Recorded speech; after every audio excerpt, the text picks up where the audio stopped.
The Mitten, adapted and illustrated by Jan Brett.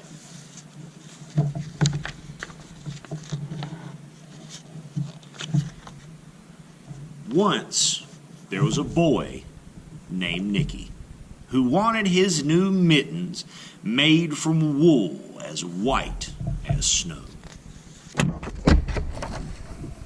At first, his grandmother, Baba, did not want to knit white mittens. "If you drop one in the snow," she warned, "you'll never find it." But Nicky wanted snow white mittens, and finally, Baba made them. After she finished, she said, "When you come home, first I'll look to see if you are safe and sound. Then I will look to see if you still have your snow white mittens." So off Nicky went, and it wasn't long until one of his new mittens dropped in the snow and was left behind. A mole, tired from tunneling along, discovered the mitten and burrowed inside. It was cozy and warm and just the right size, so he decided to stay. A snowshoe rabbit came hopping by. He stopped for a moment to admire his winter coat. It was then that he saw the mitten, and he wiggled in, feet first. The mole didn't think there was room for both of them, but when he saw the rabbit's big kickers, he moved over.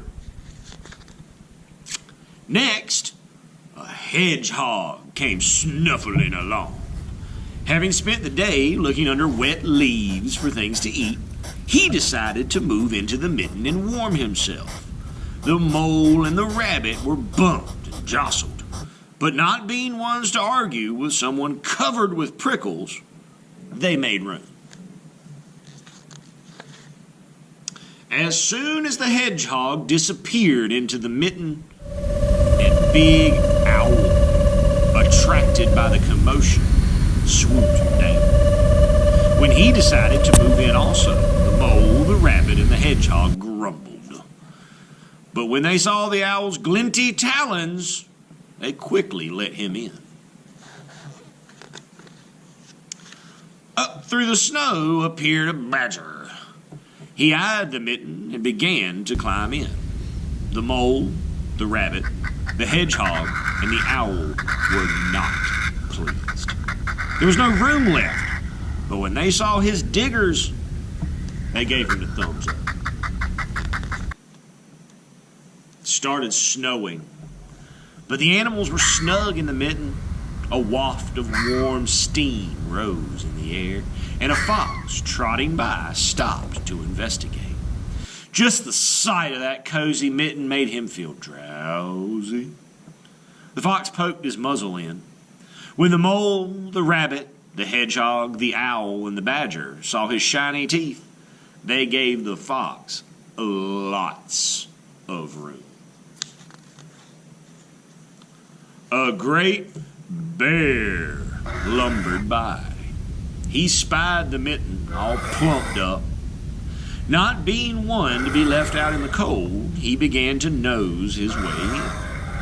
The animals were packed in as tightly as could be, but what animal would argue with a bear? The mitten swelled and stretched. It was pulled and bulged to many times its size, but Baba's good knitting held fast. Along came a meadow mouse, no bigger than an acorn. She wriggled into the one space left and made herself comfortable on top of the great bear's nose. The bear, tickled by the mouse's whiskers, gave an enormous sneeze. The force of the sneeze shot the mitten up into the sky and scattered the animals in all directions. On his way home, Nicky saw a white shape in the distance.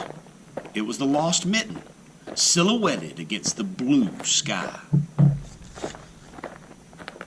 As he ran to catch his snow-white Mitten, he saw Baba's face in the window. First, she looked to see if he was safe and sound, and then she saw that he still had his new Mitten.